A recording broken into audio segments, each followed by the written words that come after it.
Peace, family. Welcome to another episode of Broken Theory. Today we got SHYLAH Ray Sunshine. What's going on? Hey, thanks for having me. No problem. I appreciate you dedicating some time for me. I just wanted to talk about the creative process and how you first got started with music. That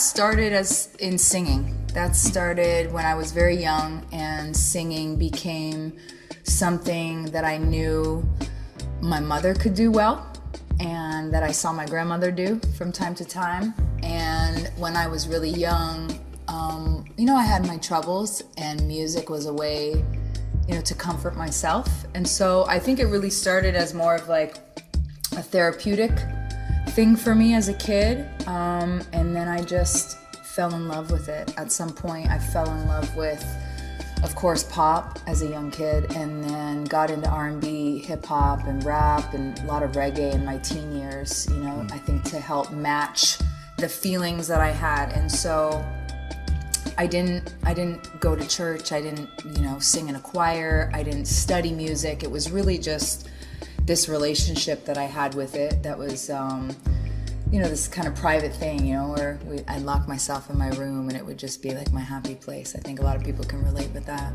And so music just developed as this very comforting thing that I had in my life that I knew nobody could take from me. In the midst of feeling like maybe I was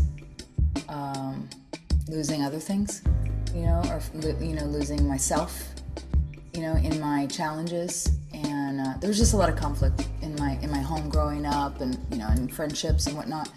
And that was tough. And music was just that thing that made me happy, and where I just like lit up. And so singing's always been a way for me to comfort myself. It's always been something healing for me. It's always made me feel better about myself. It's always helped me feel connected, I think, to God in that way. And so, I've never, I can't think of anything else. No, that's amazing. That I'd want to do. Yeah. So at what age did you start drafting your own versions of singing, like writing your own lyrics? Well, okay, that's a great question, because I got my start really in karaoke. So when I was a teenager, I was about 17, and I had moved out of my parents' house. I moved in with an older girlfriend, and she kind of, brought me into this scene. And I was underage, and she'd kind of sneak me into the restaurant bar, and I would do karaoke every, Tuesday night, whatever. And people would come out and see me, and they would, come out and support what I was doing. And they, they would support, me wanting to be this pop star. And I was developing my stage presence, and I was learning how to conduct a crowd. And so I think I started to learn kind of how to improvise and freestyle a little bit, and how to, really draw the energy in. And so I've always been more of a live performer. I was like performing live and doing covers even, before I was writing songs. So I didn't really start writing songs until I'd say my early 20s, after I had my first daughter. And then I started writing, like, I started kind of freestyling my own lyrics over songs that I loved. And I would just, I was vibing so hard with just instrumental beats that I found, and I'd be writing some like raps and just, doing these little covers, and I'd share them, and people liked them a lot. I still remember a lot of them. Those were fun times. So I was just right on the brink there. And then when I was 23, I moved somewhere where I taught myself piano, and I wrote my first songs when I was about 23. So I had one daughter. I had just been like separated, divorced, whatever, and it was a new chapter for me. And so that opened up the doors. That was the beginning. That was the real beginning. So where did you start recording? I did not start recording for a little while. Like it took a while for that to happen, because again, like I started writing songs first, and then from there I found some musicians to jam with, and then I kind of got a live band together first, and I was like playing these like mini shows and doing these like little cameos at festivals, and I was singing backup for people. That all happened first. I didn't really get a recording until much later. But that happened when I was in Topanga, California.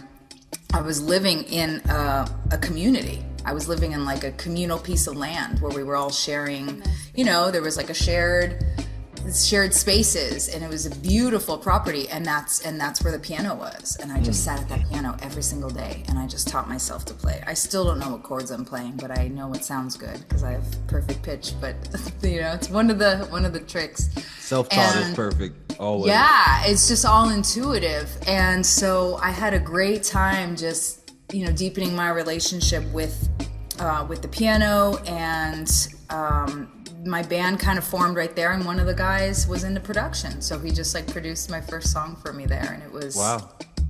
I don't know where that is now, but it would be a trip to go back and hear that one. It's always amazing to hear the stories of like people getting started. Everything is so different. It sounds like, you know, you kind of were into the performing first, and somebody was just like kind of like pulling you like, hey, you got to record. Well, yeah. And then, okay, so here, the two things about me is that I've always wanted to be an entertainer more than anything. You know, it's always felt natural for me. I feel like I'm a natural born entertainer because I'm very outgoing. I'm very social. I can be very funny. I can be, you know, all those things. I know how to keep the energy there. I know how to like be present and really like tune in with people with their energy.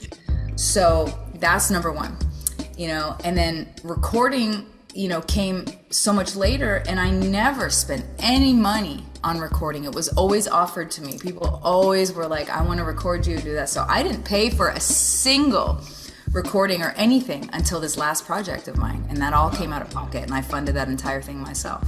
So did you record it at a studio, or did you record it at home? No, I don't have a full home studio. It's still coming together. I'm really not into production because I'm not a high tech person. I'm very much, I would rather be like playing the instruments and, you know, in the dynamics of musicians and playing live and all that. It's not my strength, you know, being at the computer and doing all that type of stuff. So I've always relied on others. I've always used other studios. I've always relied on my producers, you know, for their space. So my last project was a combination of one studio up in Ojai, California, where I live, and then down in Los Angeles there was a couple of songs that were recorded. So yes, it's one producer. The whole album, it was just him and I. We wrote and produced everything ourselves. Wow. And I think it came out really fucking great, you know. What's the name of it? New album is called Lessons in Love. Wow. Yeah. I definitely gotta check that out. There's a lot of them. Oh, it's so beautiful. It's I could listen to these songs and I'm so comforted by them. I'm so in love with some of these songs still. Like, I listen to my old shit and I'm like, yeah, I'm good. Like, that's baby shit. It's always good to kind of like look back and see the growth. What would you say? Important. What would you say is your favorite song off of the album? The new one? Oh, easy. The song is called Love Is. And it's a song that I started 13 years ago that I didn't finish until we were working on the album. And that song was written in nature. A lot of my songs have been written in nature, actually, where I don't have a phone. It's just quiet, me, nature, God, spirit. And that song came to me, and it was like all I had was one line from it. And then the rest, you know, I started like writing it at the time, and it just sat there. It's just sat there all those years. And then when I was like, okay, I got to go into the archives and bring some of these songs to life, I am so happy with how this song came out. Like, it sounds beyond anything my mind could have imagined, you know? Because you know, I didn't hear all the other parts to it. I just heard what I was saying. I could just hear the general, you know, it's just a feeling. It was like I just had a feeling of like what the song is about. And it's really about, you know, claiming our birthright of like coming into this world with love, knowing that we are love, you know, no matter how much we fuck up, no matter how many times I try, no matter how many mistakes I make, you know, no matter what the situation was and how I didn't feel loved as a kid, you know, at times it's just like I have to love myself, and you know, God loves me. Like that's what that song's about. Yeah. And it's just, the song is so beautiful because I've got like a choir, you know, ish thing going on where there's just a lot of support, and then there's like this like little drum and bass, and there's violin. It's like fucking incredible. So I'm most proud of that song, and I just love how it makes me feel. It gives me chills. That's awesome. Yeah, there's not that many in my song. That's one of the only ones that like feels like it brings me to tears, and I'm like, that's me. I'm bringing awesome. Myself to tears. That's a trip. That's dope that you captured it. I don't know if you've ever had that experience. But all the time. Okay. It's a trip where I'm like, you know, helping myself like, process. I can't believe I did that. Yes, exactly. Yep. As an artist, how do you feel like you found your sound? I don't even know that I have yet. I think I get clearer and clearer, you know, every time I work on something. I think every project has showed and revealed a part of myself in the process. You know, I think more and more I get more into this neo soul R&B, you know, genres, like those genres, because I think a while back, because my music always was very motivated by, you know, the message. Like there's always been a strong message in my songs. It's always either been about like social justice, environmental, you know, justice and healing, transformation, and maintaining a relationship with God and self and mindfulness and all those things. Music. It is, but it's not, you know, it's not a sellable market. You know, my songs and the image of me and my brand is not really the package that that sells. You know, we know what sells. Yeah. So I'm over here trying to write these songs about things that are very deep and that are very real and that most people can relate to if they're on their spiritual path, you know, which most people are gravitating towards now, I will say. Back then, I felt like the only one when I was like 17, 18 on my spiritual path, having like these awakenings and like, you know, hitchhiking across the country, like having all these trippy experiences. And now it's like so normalized that most people, you know, could hear my music and be like, I can relate to that, or I love this, or I found something so powerful in that, you know? And it's just always how it's been for me. Like nothing else wants to come through except, you know, this like, I guess this just very like, it's just realness. Not saying that, you know, other music is not, but I've just always felt this like strong connection where it just feels like so clear that this is almost like why God has me doing this. Like the message that you have to convey. It's it's like a particular message that always seems to want to come through. I can't not. I've tried to write about other shit.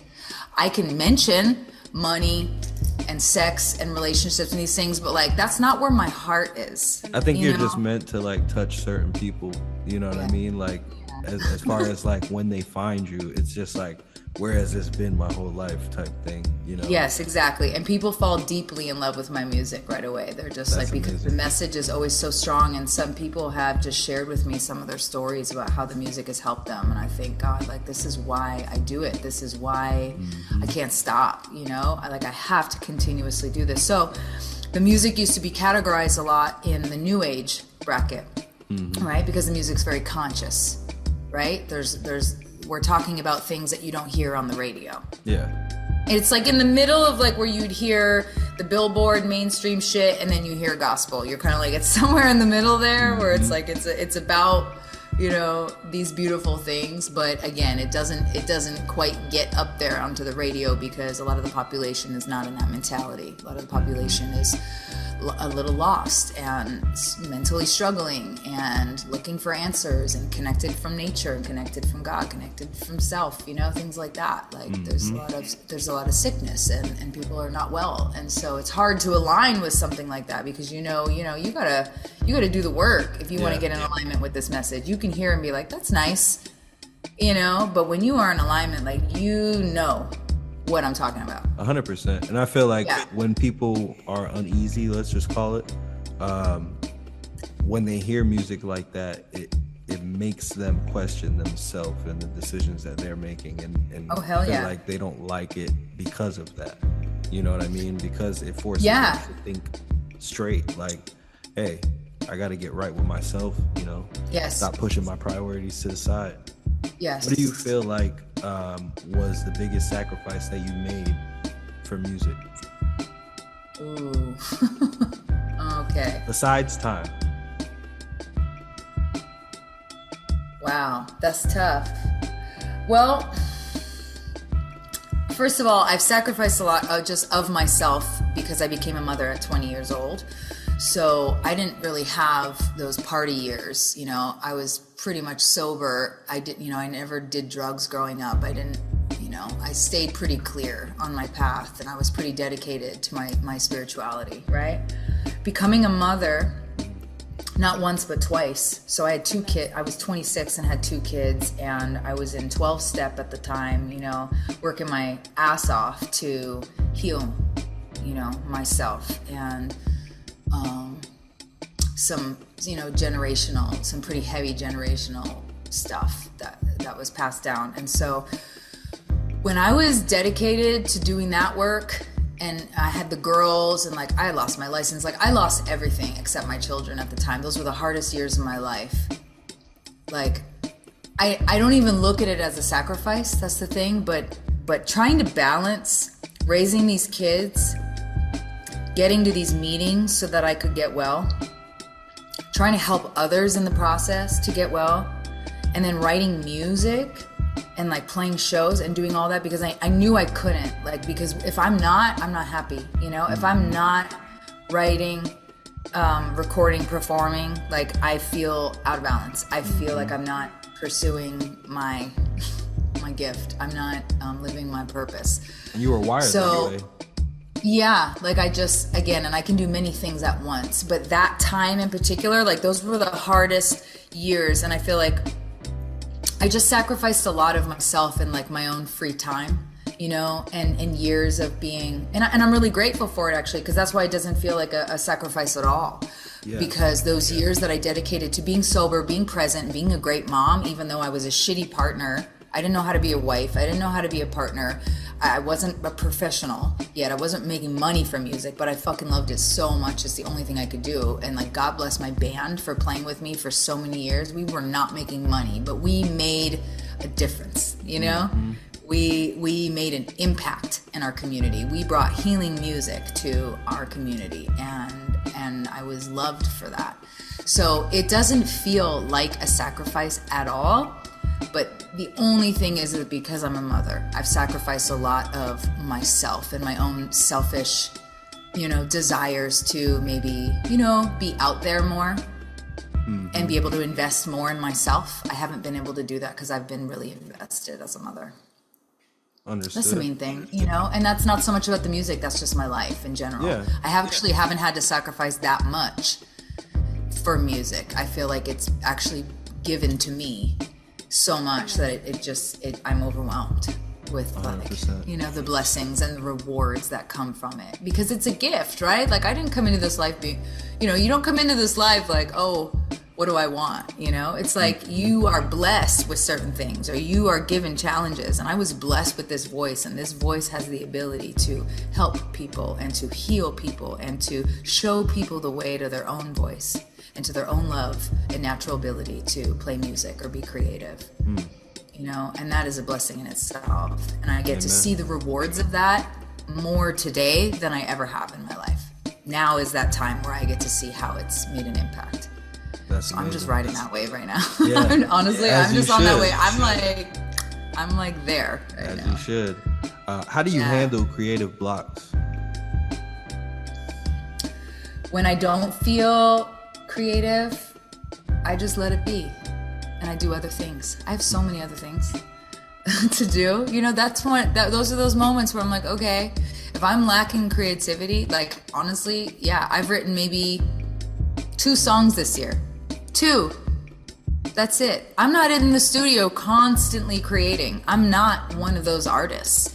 I have been observing my creative flow, my natural cycle as an artist. There's only certain times of the year where I feel highly creative and where I'm sick of just not writing songs, where I get to it, or it has to take something really big and heavy and deep or profound for me to be I'm going to write about this naturally. Otherwise, I'm mostly driven by the opportunity, a collaboration, something that kind of gets that ball rolling. But I am not at the piano writing every day and in the studio, and I'm not, you know what I mean? Like, I'm over here running errands, being chauffeur to my children, and, you know, getting other shit done and having business meetings, and I'm teaching, you know, I teach singing and music and songwriting. Like, I keep very busy with other things. So I don't even look at them as creative blocks. I just look at it as a cycle. Like, oh, I'm in this phase right now, you know, kind of like as a woman, you know, I have my natural cycles. It's all just like, you know, days of the month are kind of like, all right, I'm feeling this way. We change with the moon, you know, every 2.5 days. So I just accept it. I accept it, and I am not hard on myself about it. That's amazing. Yeah. Any books that have changed your life? I'm gonna be very honest. Since these smartphones, I have not read as many books as I would like. Most of the books that I read that have had a huge impact on me were from a long time ago that I'll never forget. And it was a lot of like new age spiritual kind of books. The only book that I'm really reading right now, and it's not a deep read, is I'm reading one of Tupac's like poetry books. Okay. So, but it's not, you know, I've already been, you know, touched by that man's legacy, you know, in other ways. That reading the book is just kind of like this beautiful little revisit, you know. I got it just at his birthday, so I was like, okay, it was Tupac's birthday. I was like, all right, I'm just gonna like get this and just read it. Was it the rose that grew in the concrete? Yeah, I love that. Yeah, book. so I'm just like, you know, tapping in a little bit to, you know, find that inspiration and just to remember. It's just a remembering for me. It's like I never forget who I am. I never forget why I'm here or my purpose. It's just like when I think about people like Tupac, who made such an impact on others' lives, and he was such a beautiful human being, that it's like I just, you know, I get excited. That's all it is. Where I'm like, okay, live my legacy, you know, just be like that. Be like that. So that, and then I would say a book that I really want to tap into would be Rick Rubin's. Yeah. He's been I have it actually on my piano right now. Yeah, it's one of those. It's one of those where I go to different people's studios and it's just sitting there, and I'm like, okay, I need to get that, and I need to really dive in, you know. And it's so hard for me to do these days because I'm so busy with other things and I don't make that time. So that's one of the commitments I'm going to make to myself. I turned 40 this year, and I'm like, you know what? No more of this social media fucking nonsense, just like wasting time. Tap out. I either have to be creating content when I'm on there, I gotta hire somebody to do it for me, or, you know, I need to apply myself to something else. And I think diving into books that only enhance my creativity and help me, you know, that give me new tools and ways of looking at my, you know, my career, my professionalism, my approach to music and writing and creativity. And he's just fucking brilliant. So I'm looking forward to that one. 100%. What's some advice that you would tell your younger self when following this journey of being an independent artist? I'd be like, stop fucking around and make some money. I'd be like, because it's really important.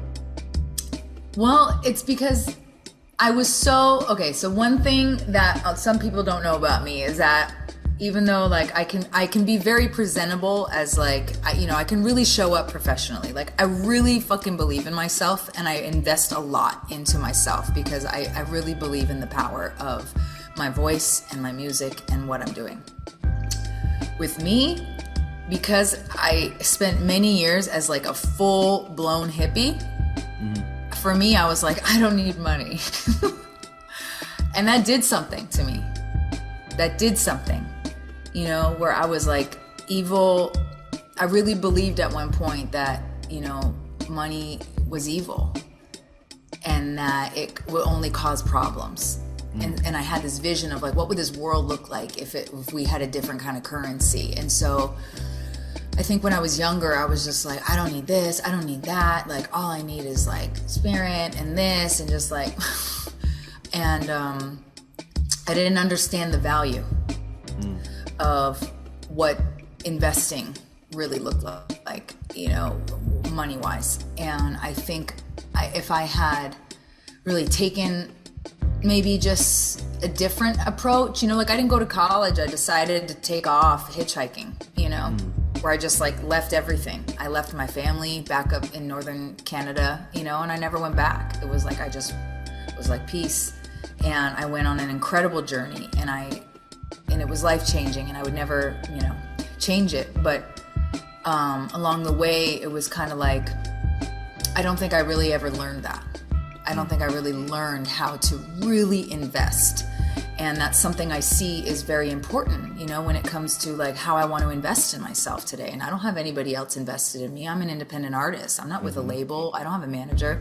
I've got a booking agency. I've got an assistant. I've got a team who works with me, but I've had to just invest in myself all these years. I haven't had support, you know, I've never had that. And so I've always had to work for what I have. I've always had to just get by. And sometimes I get really tired of that.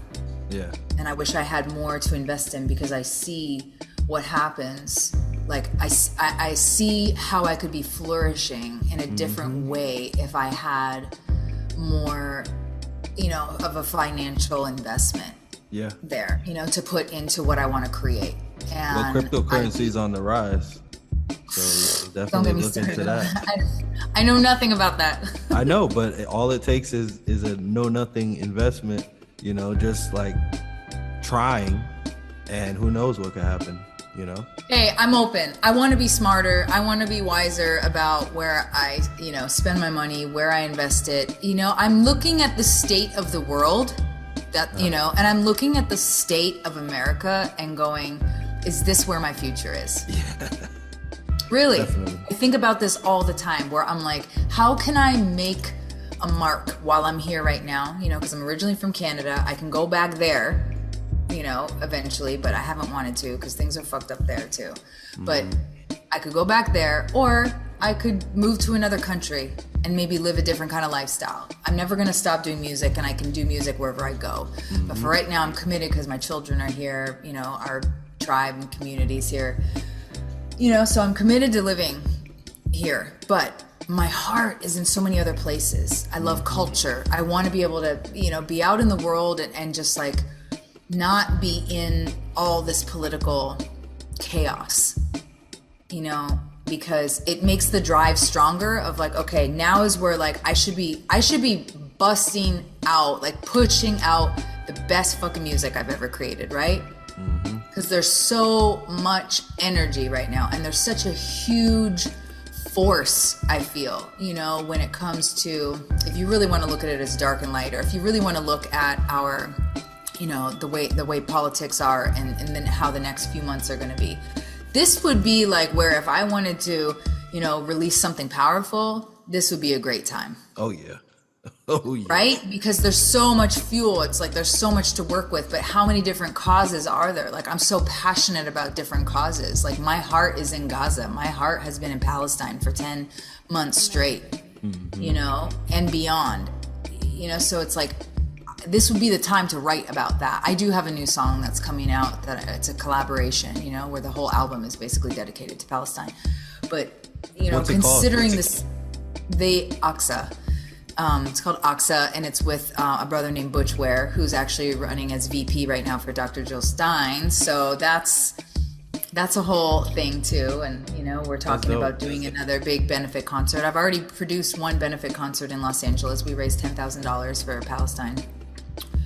And I'd like to do another, you know, but it's a lot of work. It's a lot of like selflessness again, you know, it's a lot of service. And I have to be mindful of like how, like where I put my energy. But this would be that time because I feel it. It's so raw. Yeah. It's so raw, and I'm so passionate that it's like right now would be that time to apply myself fully and write incredible music, you know? But I have just a lot of other things going on. It's really hard for me to just like dive in. I can't ever dedicate myself 100% to it. You know what I mean? No, I dig what you're saying. I just can't. Like I would be abandoning other things. I would be abandoning other things. So sometimes I look at like my friends who are single, don't have kids, like our trust fund, like have inheritance, just like get money the other way. I'm just like, wow, what's that like? Yeah. But then I also see how it's maybe not that fulfilling also. Yeah, 100%. You know, because I have you these, were destined like, to I have these the other, life. Yeah, You know what I because mean? then For I a have reason. I have something that other people don't have, so it's like that. But that's definitely where I'm hard on myself, you know, about like what others have that I don't have, or how I could be further along, or why isn't my audience bigger? Why haven't more people discovered my music? How do I invest and get out there? You know, I'm really doing my absolute fucking best to like build my following and my listeners organically, and I've been doing that for a long time. Who do you feel like? I'm sorry. Who do you feel like inspired you? I have just a little list. The first woman that sang that helped me believe in myself was Whitney Houston. When I heard her voice, everything changed. It was like, you know, wow. That's God energy. Like, that's the ultimate. Nobody makes me feel this way. Whitney, Lauryn Hill.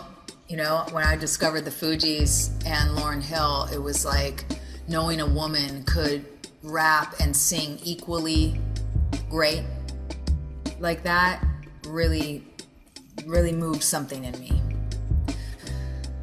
Erykah Badu has always inspired me. The quality of her voice, her style, the way she mothers her children, you know, yeah, her entire lifestyle. Actually, she's had a huge impact on me, and she's the only one of all of these, you know, that I've actually been able to meet and have a personal connection to. And Bob Marley, for obvious reasons, but, you know, changed my life when I was a teenager, going through some of the hardest things, just helped me, like, you know, again, remember who I am, why I'm here, and envision a better world. And then Fela Kuti. Those are my favorite artists of all time. Fela Kuti is my favorite performer. I think he was an incredible, incredible performer. Just legendary, one of the best. And Definitely deserves more praise. oh my God, just like... And Some people don't know who he is, but I'm like... Oh, many people don't. But I'm just like, dude, he's just like my guy. I'm just like, that's my man. Like, he's one of those that if like somebody says that name, I'm like, okay, you know a little something. yeah. Oh God, like he's just, and I tell people, like, he was like, you know, he was like the Bob Marley of Africa, like he, you know, being a political activist, like, and being respected for that, and just, yeah. So those are my favorite artists of all time that I feel like have shaped, molded me, you know, where I see them and I'm just like, yeah, like they keep me going, they keep me inspired. That's absolutely. What would you say is your most memorable performance moment? That's really tough. I don't know, honestly. I have performed thousands of times. Well, I would say maybe you're like one of your favorites. I really don't know. I've never been asked that. Funny enough. I don't know. I really don't. There's so many, maybe just you know, there's some that have been similar where I'm touched so deeply that I'm like, maybe where I'm like crying on stage, or maybe where I'm like singing with somebody that I love, you know? There's been so many. There's never been one where I'm just like, this is it, you know? I haven't had it yet. That's amazing. Because if it was the most memorable, I would have remembered it. So it hasn't happened yet. I'm convinced. That means it's gonna happen soon. Yes. You were just talking about that Proceed concert that you were thinking about putting together. I mean, maybe. That one. Yeah, but that's not about me. But yeah, maybe. Absolutely. How do you decide when a piece of music is ready to be shared with the world? That's all I think about. That's it. When it's the only thing I'm thinking about, I'm just like, that's it. When I keep coming back to it. 100%. Yeah, and I know that's the next thing. That's gonna change things, or like this is all I want to dedicate my energy to. 100%. Is there anything? We have less than a minute left. Is there anything you want to say before we get out of here? Thank you. I appreciate you. I'm grateful for you. You know, working with me. Of course. This. At least I asked you a question you never got asked before. So yeah. I kind of always wanted to be asked that too, and now I'm like, you know what? And then I'll think about it, and maybe I'll tell you after. Now you're gonna make it happen. Actually, I'll make a post about it and be like, this was my most memorable performance. I appreciate it. I definitely appreciate you. Thank you for dedicating some time. Likewise.